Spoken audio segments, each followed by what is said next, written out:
Bonjour, bien-aimés. Vous êtes en présence de Kizampunga Herman, le pasteur du Centre international Espérance et Vie. Bienvenue dans Kiza Ministry. Nous sommes entrés dans ce ministère, nous parlons des mystères de Christ.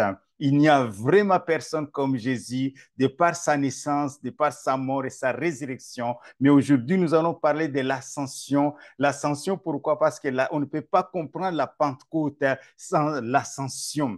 Jésus, avant d'aller au ciel, il va promettre aux disciples le Saint-Esprit. Mais nous allons voir comment Jésus est allé au ciel.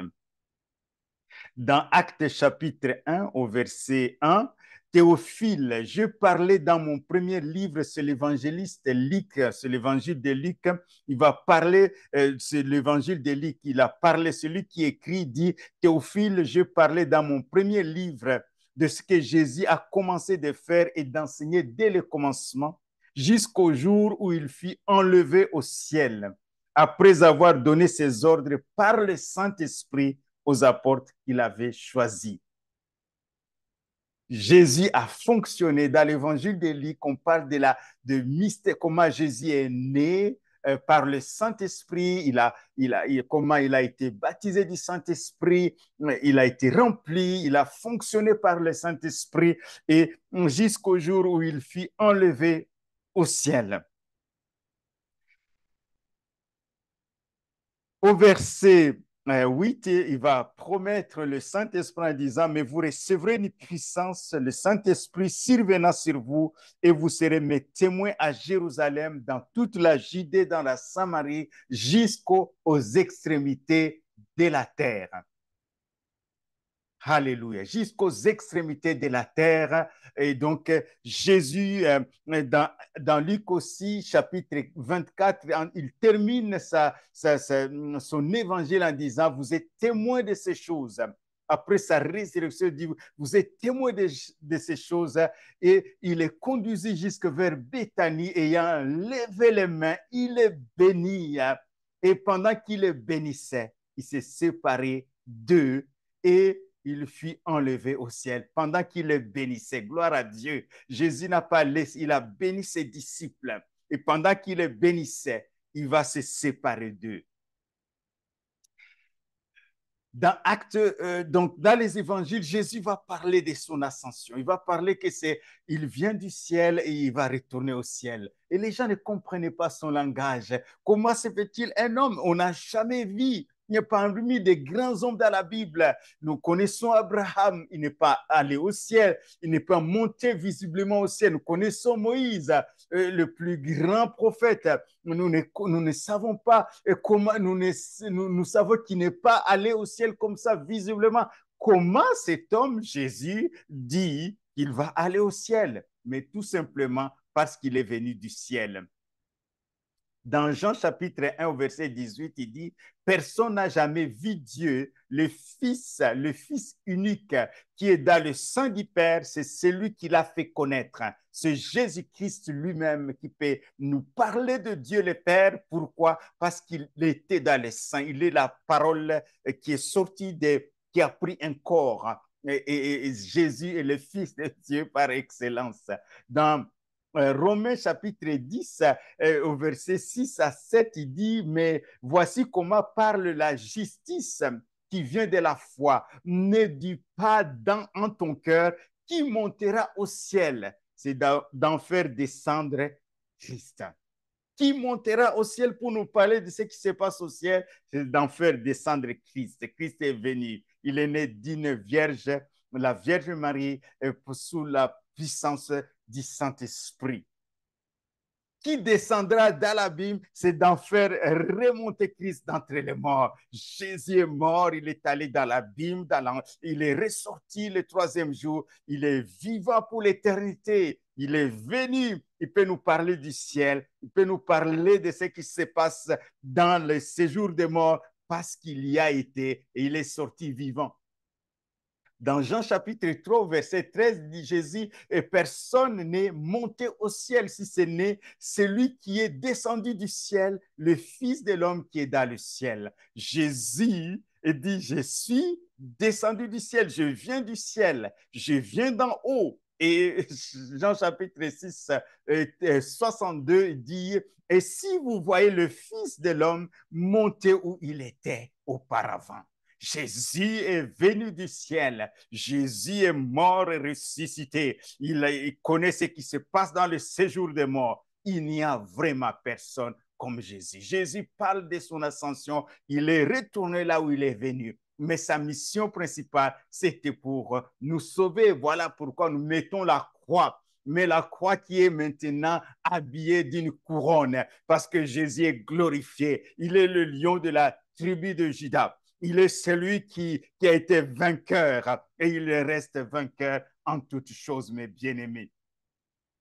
Acte 2, au verset 32 à 33, c'est ce Jésus que Dieu a ressuscité, nous en sommes témoins, élevé par la droite de Dieu, élevé par la droite de Dieu, mes bien-aimés, la puissance de Dieu a soulevé Jésus, il a été élevé par la droite de Dieu, il a reçu du Père le Saint-Esprit qui avait été promis, il a répandu comme vous le voyez, vous l'entendez, élevé par la droite de Dieu, comme une fusée, il se propulse par la force de propulsion.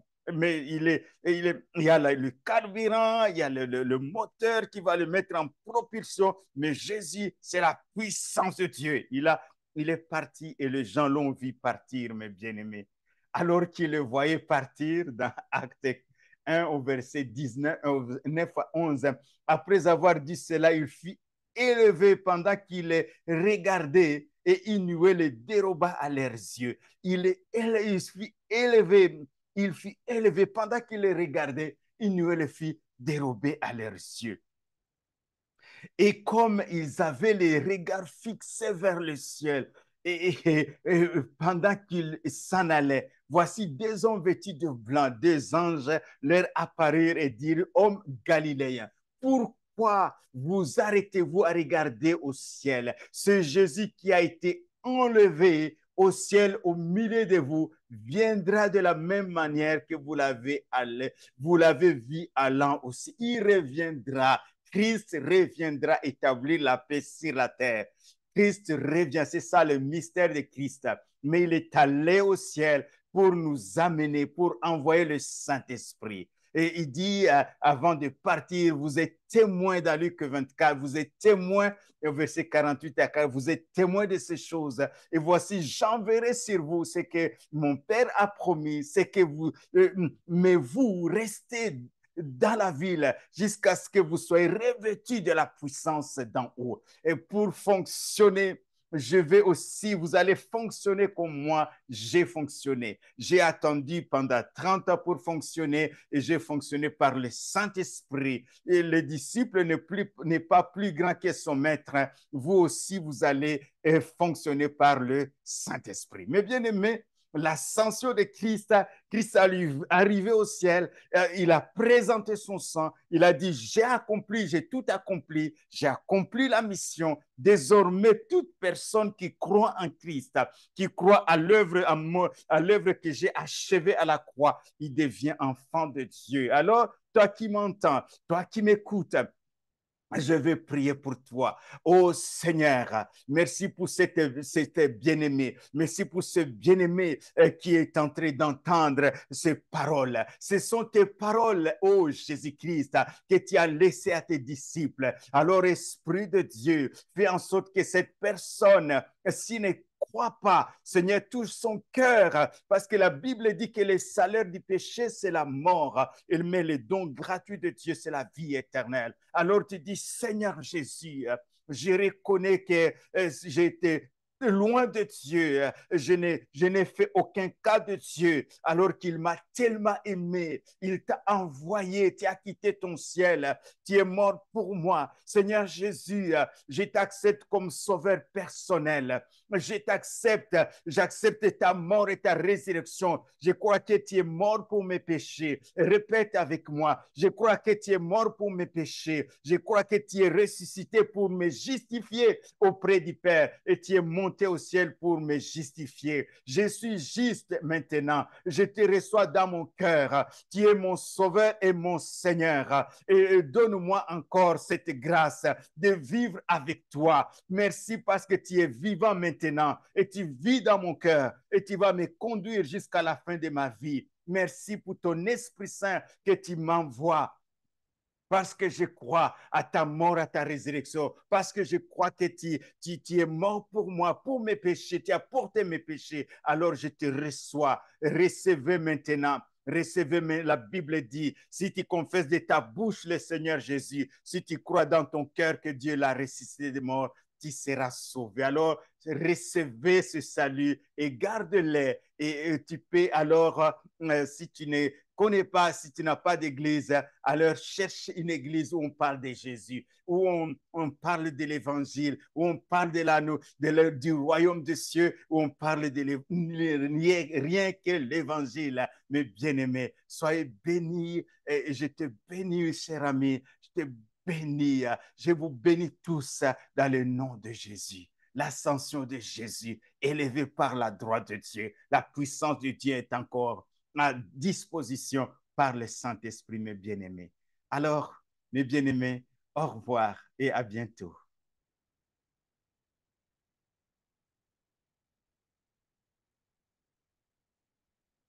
Merci Seigneur. Au revoir, à bientôt, mes bien-aimés.